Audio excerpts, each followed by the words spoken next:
Good evening. Thanks for staying with us and thanks for joining us tonight on PM Ghana. It's a beautiful Thursday and God has been good by far. Speaking of the goodness of the Lord himself has been good to Finance Minister Designate Ken Ofori-Atta, who today, after a 5-hour session with the Appointments Committee and Parliament today, had answered to some pertinent questions surrounding, obviously, the 2021 budget that was presented in his stead in a parliament some weeks ago. And he's been answering questions on especially the Japan deal, the debt stock in the country, as well as sharing a light on the stance of the country on LGBTQI, that is societies that intend, or nations and funds that may be coming from nations that support LGBTQ. He also he spoke about the current debt stock, amongst other things. And he expressed his displeasure with the former special prosecutor, Mr. Martin Amidu, for releasing that corruption risk assessment to the public without recourse to a response from the government. He says that for such a report to be put out in the public domain without us or myself, I'm quoting the finance minister, without us or myself as finance minister, having a chance to discuss it is a disservice to our democracy. Amongst other things he touched on is the public interest and accountability issue, the delay of the Ministry of Finance in providing the PIAC with data. Another thing he touched on is speaking about data, the involvement of the data bank in the Japan deal. He says that I think we should be having a broader discussion about Ghanaian enterprises and how experienced entrepreneurs can join government at any time. He goes on, as he was queried by Minority Leader Aruna Idrisu on the issues of debt stock, amongst other things. So for those of you who missed the session or the vetting today, we'll bring you only a few highlights, just some bits of highlights in today's vetting of Ken Ofori-Atta. Now, in case you didn't know, Ken had been on admission for some health reasons in the United States of America. On his return, date was scheduled today for that vetting, and it was indeed carried out. However, the vetting has been adjourned to tomorrow, Friday, 26th March 2021, for furtherance of the vetting, and this time only the leadership of the vetting committee would be allowed some questions. So without much ado, we'll go take a look at the video and some excerpts of the vetting with the former finance minister and currently finance minister designate, pending his approval by parliamentarians and the committee. My name is Reggie Addy and this is PM Ghana.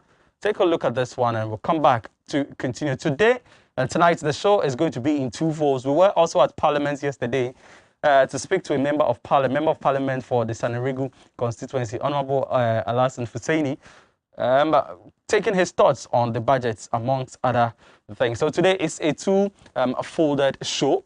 So take a look at this video. It is quite breaky, but let's focus on the voices and what is said.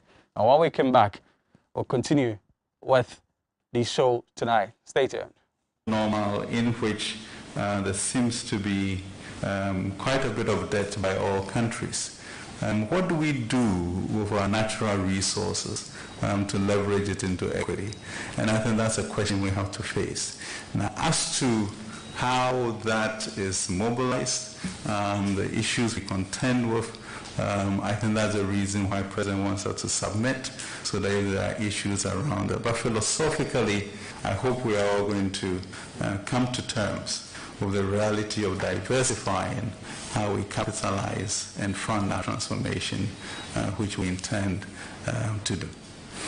Chairman, still on Japan, when the special prosecutor, Honorable Martin A.B.K. Amidu, submitted his report on the analysis of the risk of corruption and anti-corruption risk assessment of the process leading up to the request for approval of the transaction agreement and tax exemptions granted by Parliament, thereunder in relation to the gold royalties monetization transaction under the Mineral Income Investment Act 2018 Act 978. He made this observation in page 63. As I look forward to an Ajapa back to Parliament, give me assurance how you are responding to this quote. The Honorable Martin Hamidu had this to say: there is no guarantee that the civil minerals income royalties being ceded to Ajapa Royalties Limited without a national consensus and the analysis of the risk of corruption and anti-corruption assessment environment as herein before analyzed is not and would not be a leaking pipe in the public purse. Emphasis man, a leaking. There is further no guarantee that it will not constitute a windfall from this leaking public purse pipe for those Ghanaians lucky through partisan affiliations to be represented on its management and who might have had stakes as promoters in establishing and incorporating it in the safe haven of JC aforesaid. A new Ajapa, how responsive will it be to these concerns that are raised? Thank you, Chair. Thank you very much. I mean, I think really there's quite a bit of cynicism with that transaction. And for me, for the House, for such a report to be put out to the public without us or myself as Minister of Finance having a chance to discuss it, I think is a disservice to our democracy. And that is such a fundamental right that I think we all as a people should be careful about such things. And so the speculative issues and the risk associated with most transactions, discussions by resubmitting to Parliament would enable us to work those things out so that it is. But we should also note, I mean, beyond that, and the reason why I brought the Act up was the Act was well debated and put into motion. I think risks are part of every investment that you make. Parliament gives me the honors to go and raise bonds. Honourable Minister, the distance between you and us here is far. Yeah. So kindly make sure, yes, you speak into the mic so we can hear you. Thank you. So Parliament gives me the mandate to raise $2-3 billion with all sorts of risk. And so far, these 3 years, we have brought the best pricing that the country or comparable countries could enjoy. I do not know why that type of performance will then not reflect in the way in which the report was put. All right, thank you, Chairman. Chairman, let me move, Minister. When our colleague, the Honorable Che, is here, has been struggling to submit to us, maybe your absence caused that, the annual debt report, which was part of what he laid on the 12th of March when he presented the budget for and on behalf of the President, the annual debt report, which is a requirement under the Public Financial Management Act. He spoke to our national debt. What is our debt as at today in relation to our GDP? Mr. Chairman, I think we are all familiar with the debt in terms of coming in at about 122 billion and being about 292 billion today. I think what has been in contention is the way in which we categorize the financial services sector and the energy sector, which is identified in the books but not added to the public stock. There's been a lot of philosophical debates as to how to accommodate that. Our sense is that we are close to the completion of financing of both the asset management companies and the banking system, and therefore we should, by the end of the third quarter or so, or end year, have those numbers complete so that we can add him on. And that will be helpful for the energy sector. In addition, there really seems to be a new normal in the world. Africa debt has moved from 34% to 56%. So beginning to equalize to have that standard after that period, I think is where we are leading to. Chairman, that's appreciated, but the fiscal table, there is international accepted best practice, what is accepted in the computation of debt. I heard you in 2020, I heard the Honorable Chair on behalf of the President in 2021, and you use the words that national total debt, excluding financial sector clean-up. Further to my, not quoting, paraphrasing you again, excluding energy sector payment. You may have... I think really there's quite a bit of cynicism about that transaction.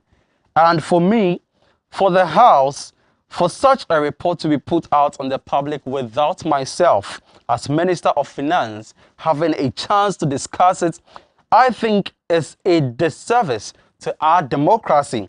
And that is such a fundamental right that I think we, all as people, should be careful about such things. Ken Ofori-Atta 2021 in the vetting by the Appointments Committee in Parliament. And so he was answering this in the wake of the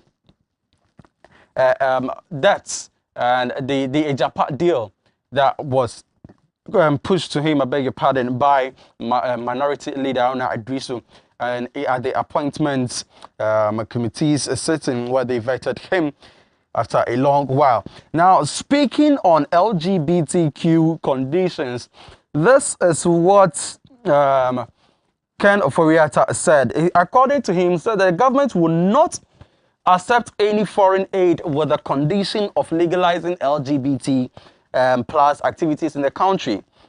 This is what he said. I think our sociology and our traditions are the most important enduring legacy that we have. So we will make decisions that suit our Guinean purpose so that we can develop in the way we want to develop. Well, this one is a straight one from Honorable Ken Ofori-Atta, Minister Designate for the Finance Ministry. Now, according to, we will not accept any foreign aid with the condition of legalizing LGBTQ plus activities in the country. I remember that some time ago in the first previous administration of His Excellency Nana Addo Dankwa Akufo-Addo, you and I were here when he also answered on the same, where rumors came that there were some funds to be allocated to the country unless perhaps we accepted LGBT plus activities in the country. Lo and behold, cousin Nyamifio Ken Ofori-Atta also shares in the same sentiments that we would not accept any foreign aid with the condition of legalizing LGBT plus activities in the country. If this is the case and the stance of Honorable Ken Ofori-Atta, I think that he is indeed in line with the voices of the majority of Ghanaians in the country. So we'll go take a look at Ken answering to that very one when he was queried by Nilante Vanderpoy, Member of Parliament for the Odododo constituency. I'll be right back. Let me apologize once again for the jerky nature of the video. We'll come back to give you some smoother video in the interview with Honorable Fuseni in Parliament. So wait for that one. Before that, let's see what Ken said on the LGBTQI conditions. Areas, and we look to be able to solve them on a case-by-case basis. Okay, The leader is done here. You'll be warm up. I thought you said you leave us for now and come back later. We'll warm up for him. Very well. Yes, Nilante. Thank you very much, Honorable Chairman.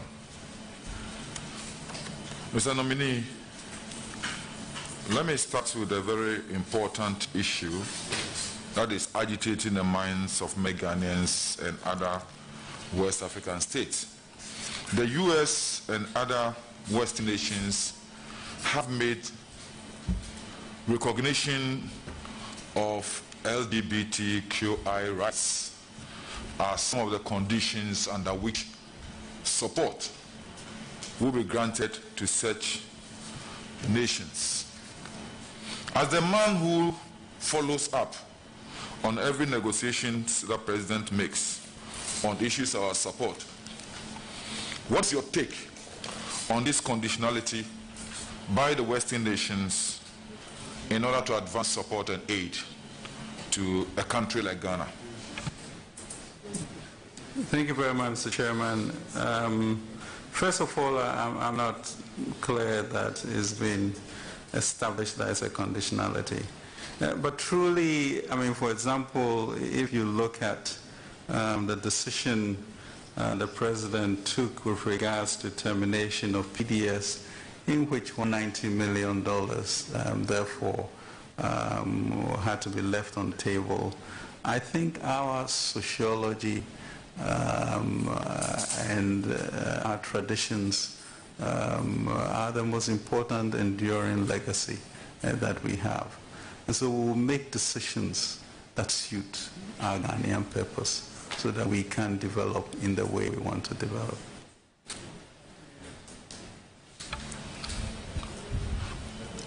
Looking at Honorable Ken Oforiatta answering to that. So that is basically what he says on LGBTQI.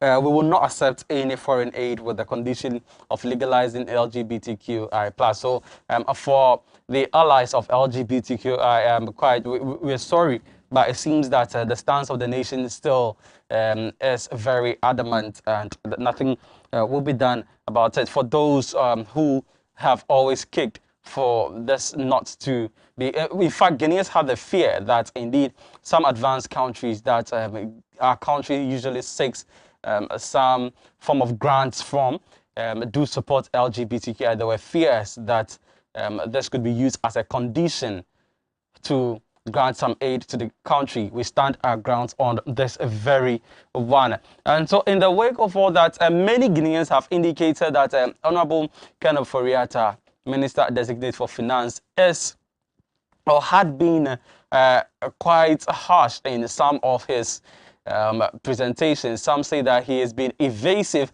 with some of his presentations. However, this is not over. So we are going to wait for the final part of the vetting tomorrow, right there at Parliament. The vetting of Finance Minister Designate Ken Oforiatta has been adjourned to tomorrow, March 26, 2021, for continuation. So like I indicated earlier, for tomorrow, only leadership of the committee will be allowed to ask questions. Let us wait until all of this is done. Then we assess the performance of Finance Minister Designate Ken Oforiatta. I only came here as your humble servant to serve you a few highlights in case you missed the full story. In the wake of the budget, among debates and other things and other issues trending, like the Rastafarian students who was not granted admission to Atumata College, the brouhaha that has been brought up against it, the stance of the minority in Parliament in approving the budget, amongst what the party faithfuls have said. In the morning on AM Ghana, we threw a bit of light on some expectations by a sect of Guineans and perhaps a representation of the entirety of Guineans on who should be the next running mate. For the NDC, we hear what Honorable Hassan Hussaini said in this state. I was there yesterday to have this conversation with him. So it was in the morning. So you may hear Honorable greeting, good morning or so. This is a tape that was recorded earlier, only for PM Ghana. Stay tuned and enjoy this one. I'll see you on Tuesday with some more discussions. All right. Well, we are in the offices of the Honorable Al-Hassan Bashir Hussein, Member of Parliament for the San constituency in the Northern region. Honorable, thank you for sparing us a brief of your time. But we want to go straight into the budget. We understand that some aspects of the budget have been approved, and there's been segmentations for specific ministries for further debates. What has been the action on the budget so far for the minority, and where do you stand as far as the budget is concerned? Okay. I'm sure our position on the budget has been pretty clear. I'm sure in the first policy vote on the floor of the House, we in the NDC were vehemently opposed to the position of killer taxes. I mean, very, very detrimental not only to businesses, but to the lives of our people. Right. You saw the array of taxes, a COVID-19 health levy, 1% increase in NHIS, 1% increase in VAT, betting game levy, energy sector. For every liter of petrol you go and buy now, you are going to pay 20 pesos. That means for a gallon of petrol, you are going to pay 90 pesos per gallon. And take note that fuel prices between January and March had already increased by 12%. So this increase coming on top of the already 12% increase is going to impose excruciating hardships on our people. Well, okay? This is not even the end. You have Bola levy. Even when all governments under COVID are giving relief to their people, like giving packages, business, this is to spur growth and create jobs, at least to maintain those who are in their jobs, and maybe if there are possibilities to explore more. This government, instead of emulating that example, has not woefully failed to do that, but it's rather even using COVID to impose tax. well, Honorable, Where in the world have you had COVID tax? In the whole world. But Ghana, COVID, which is a dreaded pandemic that all of us are running from, government is using COVID to impose tax. This is a very insensitive, wicked, clueless government that is just taking even a disease to impose taxes on its people. Do you think that the government is robbing the citizens to provide back for the citizens? In fact, if you rob it, the government is killing the citizens. It's not robbing Ghanaians, just per se. Robbery is an understatement. They are killing Ghanaians. As I speak to you now, my brother, many businesses are folding up. And in the face of this federal hardship, what do you think will happen? But then, even when you can't carry tricks, they are adding locks. But then, you know that we were hard struck with COVID-19. It brought some economic implications. Businesses folded up then during the initial phase of COVID-19 last year. Yes. And so, is it not prudent that perhaps these taxes are gradually imposed? Because if you go and you realize that for the tourism, the hospitality industry, for instance, there was some relief there for them as well. My brother, is it not balanced? Can I just tell you that hospitality relief that you're talking, it's a joke. How? Why is it? What was the relief? They are saying that they are prepared to waive 30% of their earnings as tax. Go and ask yourself, in the first case, what is the state of vitality of the hospitality industry in the wake of COVID? Most of them are down. They can't even get people to come and patronize their services. So where are they going to make the profit for you to forgive them 1/3? That was because for some. So it's not any serious relief. I'm saying that the people themselves, there are no people patronizing their services. For them to make money, for you to waive 1/3 for them. So what are you giving them? For some time there was a halt on local tourism. Yes. Yes, and now that has been lifted, and so yes, and I'm saying that, are going to go, my brother, since the lifting, have you gone? You take your cameras and go around the hotels and see whether there's any serious patronage. I see. They are suffering. If you go to most of their room vacancies are almost those who are lucky can get up to 1/5 or 1/6 or even 1/10 of their occupancy. Many of them are deserted. They don't have class. People are not patronizing the hotels. But you see, so where are they going to make money for you give them off 1/3. Where? So it's not relief. What you should have been doing is to have come up with packages to help them push. My brother, look across the whole world. The United States, the most capitalist country in this world is the United States. I lie. President Biden, and he's going around the country to sell his message. He's just giving almost $2 trillion. I'm sure you have seen it. Yes. Almost $2 trillion package for businesses. Because they realize what COVID has had, the impact it has had on their businesses. And so they are trying to help their businesses to create jobs for the American people. And when you pump that kind of money into the economy, you are going to spare growth. Instead of doing that, our government is rather imposing taxes. Can you believe that? Are you saying that government should perhaps provide even more stimulus packages, or perhaps Exactly. just as was done, some funds were given to the those banks that were later on folded up? Just as some funds were given to them, some funds should be given to such businesses as well in order to help them. That is what I just told you. Where are we going to get the money from? Yes, you see, let me tell you, and they keep on asking that, where is the money going to come from? And I can tell you one of the areas where the money will come from. All right. That this government has a voracious, insatiable appetite for consumption. Look, when the president is telling all of us to sacrifice, go and look at this year's budget. My budget is now, I would have looked at it and given you the exact paragraph. But the section dealing with the government expenditure, you will see that for the government machinery alone, this year they have increased their emoluments from 163 million to 836. Now, in the meantime, Okay.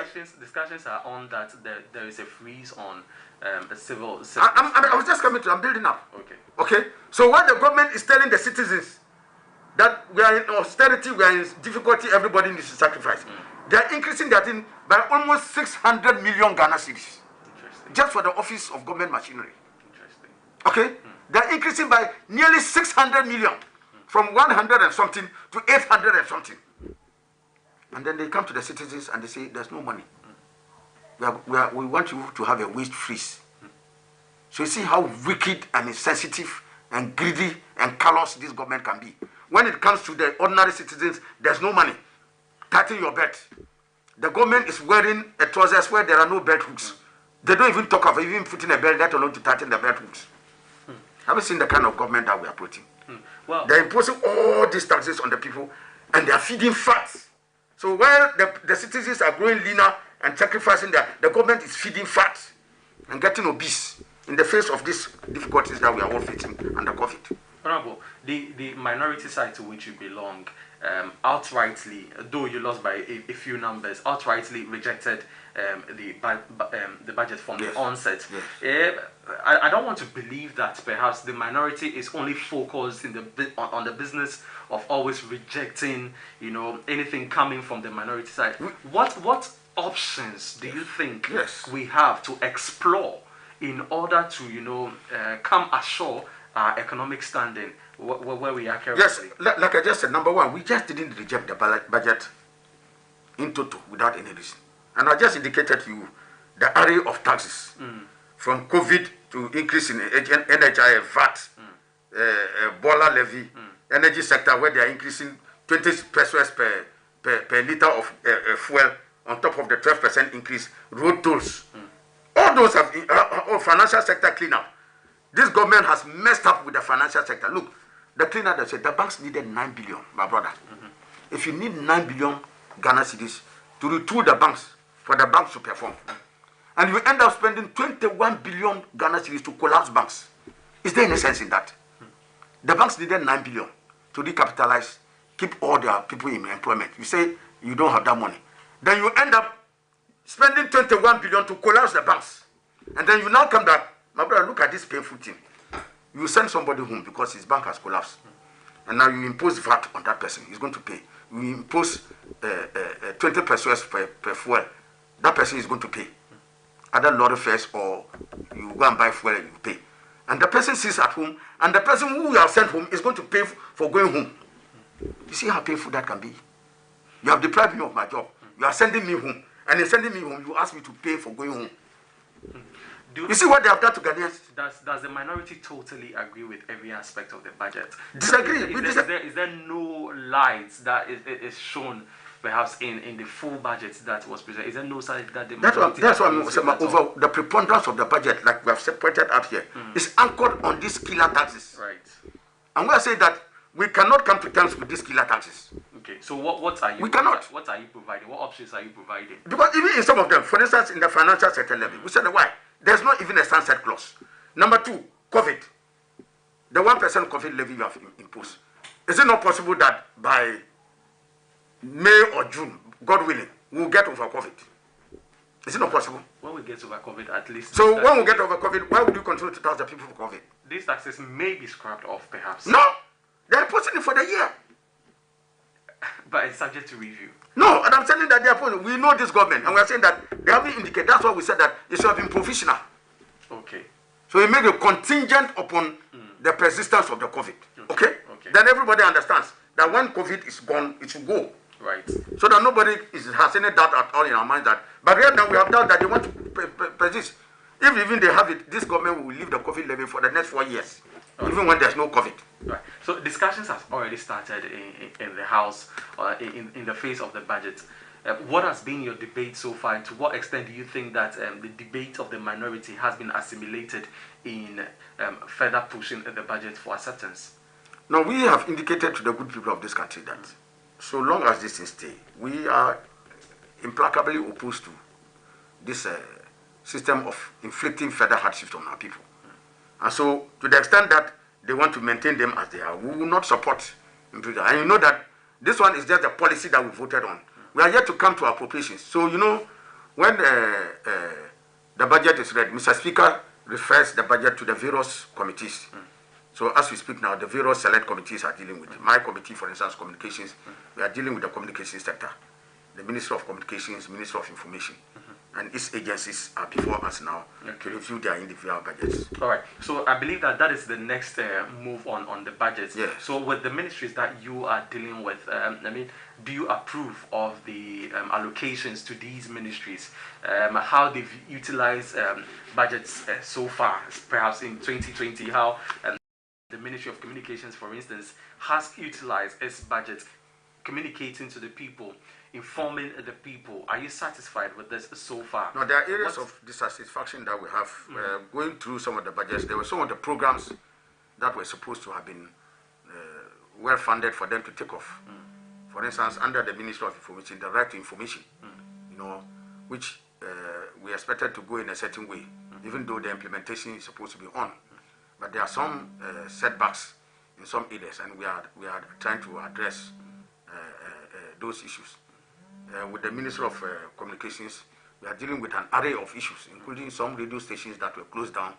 In fact, we've had some engagement at the committee level with the minister and the agencies on some of those issues, and we are getting positive information to the effect that the process of re-engagement and the process of reassigning licenses to some of the radio stations that were closed down is on, and maybe very soon we may come to a conclusion of the matter where some of them will get their licenses back and go back and operate. Well, you have been in the media space for quite some time, and so I understand your passion for these radio stations that have been closed down.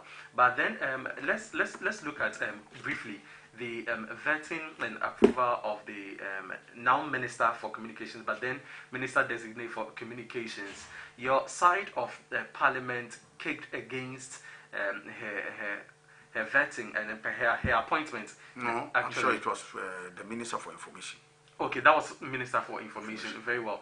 So you had no problems with the Minister of Communications, because I followed and I followed some of the questions that came from the minority side, which was basically centered on the close down of some of these media firms. Some they say without justification and reasonable cause, right? And so I'm happy that at least there is a push for that. Finally, before I let you go, I know you have to be in the house already. Finally, before we go, what is the move going forward for the minority in ensuring that the voices of the people are indeed the interest of the minority? Because there has been communication even from the party, the NDC party, that the minority or the NDC in Parliament are not doing the bit of the party. What comes to play?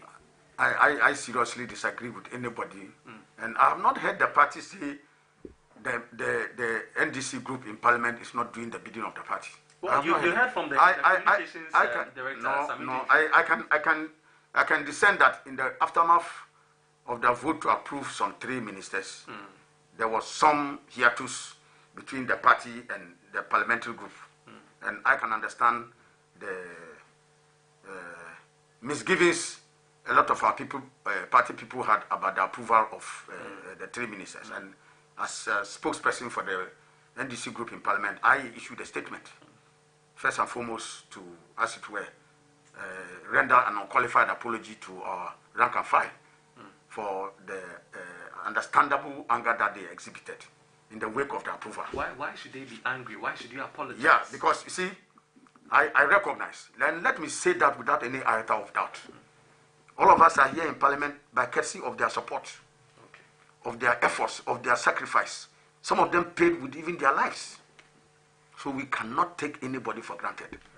That we did not come to Parliament strong purely on the strength of our merits or our strength. It is them. And so if they want something done and we are not able to do it, we ought to appease them. We ought to, as it were, even if it has to take the rendering of an apology, we have to do that. And I, on behalf of the members of Parliament on the NDC, I rendered that unqualified apology and appealed to them for a sense of understanding. Okay. That notwithstanding what has happened, I mean, it was not as if it was deliberate. And let me further clarify that. You see, if you look at the number of MPs who voted to support the things, they were a tiny minority. Yes. Okay, in the case of even Akoto Osei, I think only 4 or 5 out of the 137. So if you have 137 MPs and only 4 go out to vote for this thing, you can see that as maybe a few deviants who went out of their way. So yes, it's a collective responsibility, but you cannot use that to crucify all the 137 members. Yes, but the same was massive for the minister designated. It wasn't massive. Kojo, I think Kojo had about 12 or 15 votes.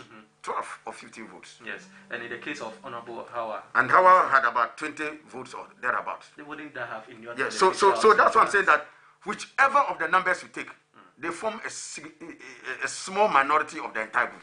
Okay. I'm not by any stretch of imagination justifying what has happened. And I'm saying that in that case, they are justifiable in getting angry. Okay, but I'm saying that notwithstanding that, we should not use that as a basis to crucify the entire minority and then say that because of that we are jettisoning the minority. No, I don't think that is because the NDC parliamentary group is the most potent force that the NDC has to fight the MPP for the next 4 years. Right. So if you jettison that group, who will fight the MPP for the next 4 years? The MPP will have a blank check to do whatever they want. So we are saying that, disappointing as that might be, let's leave it behind us. I mean, disappointments come in the politics. Why? The MPP has 138, we have 137, but we won the speakership. Yes. If MPP did not vote for us, how would we have won the speakership? You understand what I mean? So this is sometimes in the political arena, they happen. Right. Hey, I'm not justifying it, but I'm saying that in as much as that disappointment is there, and we have apologized, let's take it on board, move forward, so that we can all learn lessons when moving forward. And I can tell you that ever since this budget survey, it is the NDC group that has held the feet of government to the fire of accountability. I see. Okay? All these other things we've said about the budget and others is because of the NDC minority. Very well. And so I think that we will do a good job for the good people of this country. We shall serve as the voice for the voiceless people of this country. Very well. We shall hold the feet of this hopelessly uninspiring government to the fire of accountability. Because we know that from what they are presenting, my brother, and take it from me, the next few years are going to be the hardest in the lives of Ghanaians. The wahala will not know bounds. More wahala are coming. And you see, they are even going now to compound it by even going to borrow more. They are now going to borrow in addition to this government alone. Nana Akufo-Addo, who complained about debt when he was... Has there been any indication of further borrowings? Yes. Because I thought all of these levies were to... As we speak now, the government is in the process of borrowing $5 billion. For what? Reckless spending. That is what we said. You see, because at a time when you should be looking at containing your expenditure, and I just told you, one item of frivolous expenditure, office of the president, you are increasing it from 136 million to 834 million. Can you see that?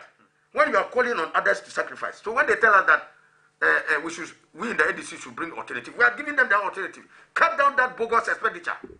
Why are you increasing the government machinery from 136 to 800 and something? In this time when everybody needs to sacrifice. So from the 136, it should have come back to about 84. They are rather sending it to 800 and something. Can you see these people? And that's why we are saying that they have no iota of sacrifice for the good people of this country. They are just interested in how to line their pockets. Well, Honorable, since we came to the front of the party, one last thing. We saw a demonstration from some cadres of the NDC that they were demanding accountability. They've given the leadership of the NDC an ultimatum to provide their own results of the 2020 election. Some are, when you view the placards they are having, some are saying that former President John Dramani Mahama is not eligible to lead the party to victory in 2024. What's your take on that, in the wrap? First of all, we would like to say I think it's rather too early for anybody to make it. But look, realistically, who in NDC has a greater chance of leading the NDC to victory than President Mahama? Can you name that person for me? Are you saying there's nobody?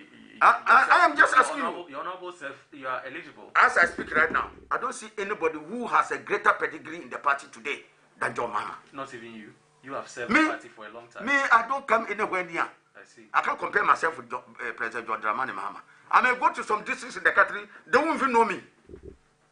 Of course, some must have heard my name, but they will not know me physically. Right. But there is no village or town in this country that you go and mention John Dramani Mahama and they don't know him. Okay? Who in NDC has that name? Who in NDC has that pedigree? Okay. Who in NDC has that stature? You don't. So those who are in a hurry to see the back of John Dramani Mahama, they should be very careful. Okay. But the NDC is a democratic party. Anybody who wants to come out and contest is free. Right. But just as you are exercising your democratic right, why would you say President Mahama shouldn't come? You say you have a right to come. And then you tell somebody that who is also a member of the party, he shouldn't come again. Where did you get that right from? So those who are under the banner of democracy saying others have a right to contest, I don't begrudge them. They have that right. It's an open field. It's an open democratic process. So anybody from Bofuyedu to Boku who wants to come and contest, it's free. But let us also not think that in so doing we have a right to ask that some other people should not come. Nobody. So you made a statement that some people were saying John Mahama shouldn't lead the NDC. And where are they coming from? They're coming from the party. Which party? The NDC party. No, they cannot, because no genuine member of the NDC can get up and say John Mahama shouldn't come. Okay. You can say as a member of the party, if John Mahama comes, I won't vote for him. That's okay. And I'm sure you know how we vote in the NDC. Exactly. We vote at the grassroots. So that person will have a vote. When he goes at the grassroots to vote, if he doesn't like John Mahama, he should not vote for him. Okay. But there are people who like John Mahama who vote for him. And I see John Mahama as the most credible person. Indeed, today Ghanaians are seeing that if John Dramani Mahama comes back in 2024, he is going to win hands down. Well, that depends on who clearly. Whoever the MPP bring. Because today I can tell you that level of Ghanaians, look, these are people who lied so profusely. They betrayed Ghanaians. They told them they were giving them free water, free electricity. Now they are telling Ghanaians that no, we have to pay for it. So Ghanaians feel a huge sense of betrayal. And I'll just tell you, the hardship that has begun is going to get worse. And with the worsening of the hardship, they will remember President Mahama more than any other person. Well, so I can tell you without any other of doubt that by the grace of Allah Almighty, if President Mahama is there again and is the presidential candidate of the NDC, he will win. The NDC will win the back power. Right. And so I want to say that we are a democratic party. Any person who wants to come and contest, but I just want to say that we should not put the cart before the horse, because it's not yet time. We have to do some reorganization. There are many lessons we have to learn from the 20 elections. What went wrong? Certainly, certain things went wrong in some constituencies, in some police stations, in some regions, and even in the people who were handling our elections. All those lessons need to be learned. And the compilation of our results, all those things are there. Are lessons we need to learn and see how we can be more vigilant next time. And more importantly, to uproot the fraudsters who are sitting at the electoral commission, the chairperson of the electoral commission, and deputies and others who perpetrated this fraud. Because I can say without any doubt, this election was fraudulent. And you couldn't prove that in court. Which one? We proved it in court. It's just, my brother, you can go to court and not get justice. I see. And we believe we never got justice in the court. All right. What happened with the Supreme Court ruling was a travesty of justice. All right. Justice was not served. Well, Honorable. And like people said, people who have their feelings that this verdict was not a true verdict. And look, how come the person who organized elections in this country, who had all the answers to what happened in the elections, the Supreme Court protected her from getting into the box? How did that happen? That she could not even, on the issue of even accountability, be allowed to come and tell Ghanaians, yes, on the 9th of December, I must have go and look at the result. Because how could the Supreme Court not have been interested in that fact? That on the 9th of December, Madam Jean Mensah declared the result. That result she declared, did it meet the constitutional stipulation of 50% plus 1? My brother, you take your calculator now and calculate. They said the total, these were her figures. Nobody gave that figure. It was her own figures. She said 13,454,000, I think 543 was the valid vote. Nana Akufo-Addo had 6,734,430. Take that over 100 and see what figure. They gave Nana Akufo-Addo 51.59%. If you calculate, that figure is wrong. If you do that correct calculation, you get 50.09%. You see that minus Techima Saf. If you take Techima Saf out of it, Nana Akufo-Addo goes to 49%. He never got 50%. The Supreme Court was not interested in that matter. How come? It's incredible. And on top of it, shielded Jean Mensah from getting into the box. this is the same thing that the party cadres who I just told you about Yes. demand. They say leadership of the NDC should provide their own pin sheets to 2020 My brother, elections. my brother, I think it's a valid that request. is a useless argument. Okay. Let me tell you why it is useless. Does the NDC have the mandate to compile election results? Who in the constitution of this republic is given the mandate to organize elections and declare results? Yeah, you see. So can we take our results to court and say, based on our results, declare as victors? Will the court do that? It wouldn't. So why are they asking for our results? Okay. Our results was immaterial in this contest. You see, that's what I say. If you can't carry your head pad, your head load, you are blaming your head pad. The Supreme Court, why was they interested in NDC results? NDC results was not before the court. Obviously. What was before the court was Jean Mensah's own result. And our lawyers were saying that, look, we have come to you. We have brought a constitutional violation that Madam Jean Mensah on the 9th of December, when she declared the result, she violated the constitution. And the constitution was violated because she failed to declare that the person who she said won the elections got 50 plus 1. And this is the result. She declared that Nana Akufo-Addo had 6.7 million. And the voter turnout was, the valid votes was 30,454,000 something. Multiply that by 100 and see whether you get to that one. Take Techima Saf away and see whether Nana Akufo-Addo got 50%. I believe That was the result before the court, I get it. not NDC results. So they should stop making that argument. These are some of the things that, like you say, the NDC would have to learn from, and then perhaps revisit your plans and strategies, and make sure that perhaps come 2024, inshallah, everything goes well for the NDC. But finally, if you were a headmaster of a senior high school, would you admit a Rastafarian with dreadlocks? That is a very dicey issue, and which I think we should navigate very carefully. We ought to strike a balance between the need to protect the rights and fundamental freedoms, including the freedom of religion, versus ensuring sanity in our schools. You see, so when you strike the balance, you see that if you are a Rastafarian, you should be admitted. You cannot discriminate against Rastafarians. But there are certain outward things that are also done which will create certain problems in our schools if you are not careful. So for instance, if they come with their dreadlocks and you accept it. If Muslims also say, for instance, that we have a right to grow our beards and stand clearly. The girls come, we have to wear our hijab, wear our this, and very soon Hindus will come with this, and so very soon, where would our schools tend to? Ghana is a multi-religious. It's a secular state. Yes. Yeah, so I'm saying that while we need to balance the competing interests of various groups, including religious groups. We should also recognize that those who have entrusted with the responsibility of administering our schools have a duty to ensure discipline in the schools.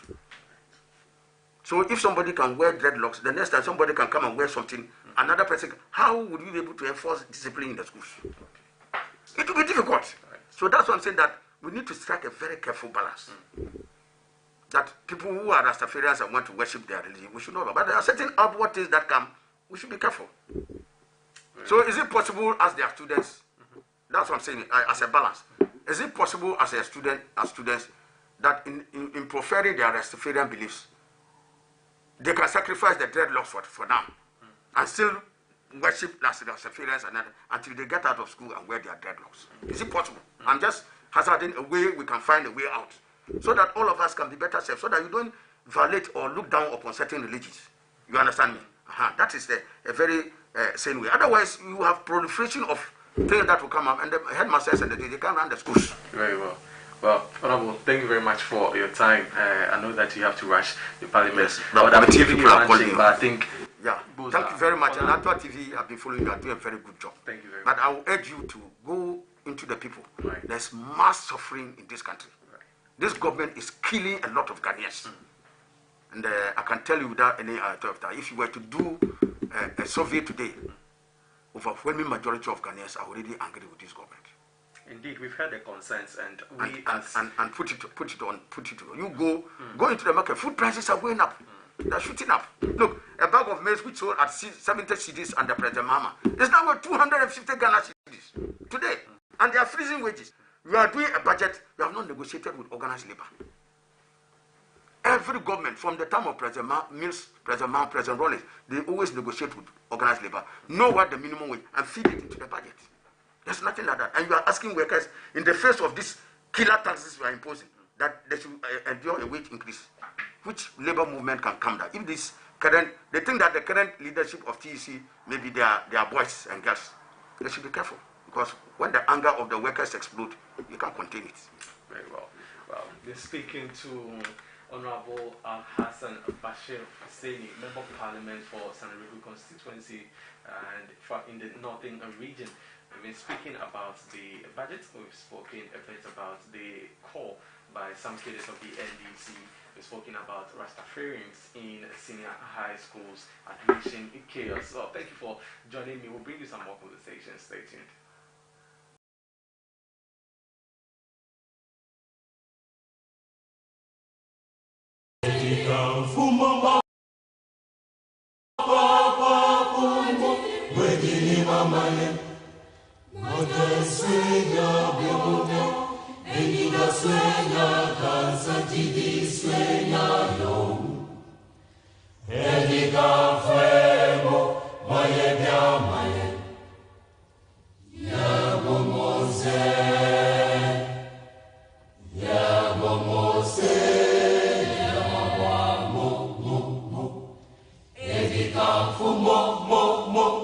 Osa bere mo mo mo mo, Okubano